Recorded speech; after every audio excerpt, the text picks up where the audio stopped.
আসলে ক্যান্সার না, কিন্তু এটা বিহেভ করে ক্যান্সারের মতো। ওইটা কিন্তু অনেক মানুষের হয়, সাধারণত বয়স্ক প্লাস ডায়াবেটিক যারা আছেন ওদেরই হয় বেশি এটা। আর বয়স্কদের কানের রোগের ব্যাপারে বলবো, এই যে সিএসওএম আছে আর বয়স্কদের কানে কম শোনা, এটা তো আপনারা জানেনই, ওটা ডিজেনারেশনের কারণে হয়, ওটাকে আমরা প্রেসবাইকোসিস বলি। কিছু কিছু রোগী পাওয়া যায় আমরা বয়স্ক, এটা খুব বেশি না কিন্তু একেবারে কমও না, আমরা ওইটাকে বলি অটাইটিস এক্সটার্না, মানে বহির্কণের একটা প্রদাহ। এই প্রদাহটা এমন এক পর্যায়ে যায়, ওটার নামই দেওয়া হয়, ওটা কিন্তু ক্যান্সার না, কিন্তু নামের মধ্যেই একটা আমরা বলি অটাইটিস এক্সটার্না মেলিগন্যান্ট, মানে মেলিগন্যান্ট মানে ক্যান্সার। আসলে ক্যান্সার না, কিন্তু এটা বিহেভ করে ক্যান্সারের মতো। ওইটা কিন্তু অনেক মানুষের হয়, সাধারণত বয়স্ক প্লাস ডায়াবেটিক যারা আছেন ওদেরই হয় বেশি এটা। এই রোগীটা আমি বলবো, যখনই ব্যথা হয় কানে, ভালো হচ্ছে না সাধারণভাবে, ওই রোগীগুলিকে একটা ভালো চিকিৎসা দেওয়া উচিত, তা না হলে এটা তার মৃত্যুর কারণ হইতে পারে। দেখা গেছে যে এটাতে মেডিকেল ট্রিটমেন্টও কঠিন এবং সার্জারি তো খুব ভালো রেজাল্ট হয় না, যে কারণে আমাদের এটা আগে পেয়ে গেলে আমাদের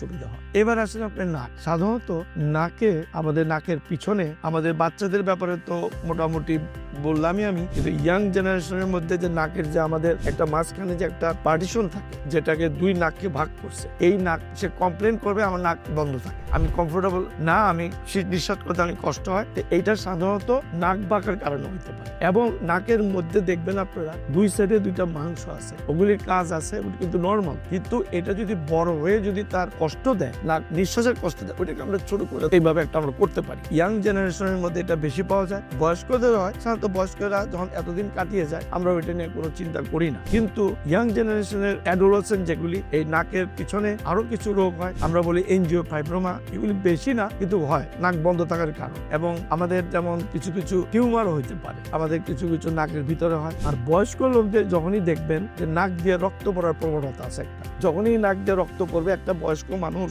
50-র উপরে তার নাক বন্ধ থাকতেছে, ওটা সহজভাবে দেখা উচিত না। আপনাদের যারা বাসায় থাকেন ইমিডিয়েটলি ডাক্তারের কাছে যাবেন, ডাক্তার দেখবেন যে আপনাকে সিটি স্ক্যান থেকে আরম্ভ করে সব পরীক্ষা করে যখন বলে যে আপনার কিছু নাই, তাহলে তো আপনি শান্তি। আর না হইলে ওটাতে তার নাকে খারাপ রোগ হইতে পারে। আর স্পেশালি যারা স্মোক করে, যারা অ্যালকোহল পান করে, তাদের জন্য এটা প্রবণতাটা বেশি। এখন এই নাক কান গলার মোটামুটি আমি বললাম, বলতে গেলে তো অনেক বলা যায়, তো সাধারণত এই ধরনের রোগীগুলি আসে। আর যেটা বলতেছিলাম যে স্বর ভাঙা, আপনারা, আমি একটা মেসেজ দিচ্ছি, স্বর ভাঙা যদি হয়, তার যদি 2 মাস থাকে, তাহলে অবশ্যই যেন একটা বয়স্ক মানুষ বা ইয়াং মানুষ অবশ্যই যেন একজন ডাক্তারকে দেখিয়ে পরীক্ষা করে নেয়। ধন্যবাদ।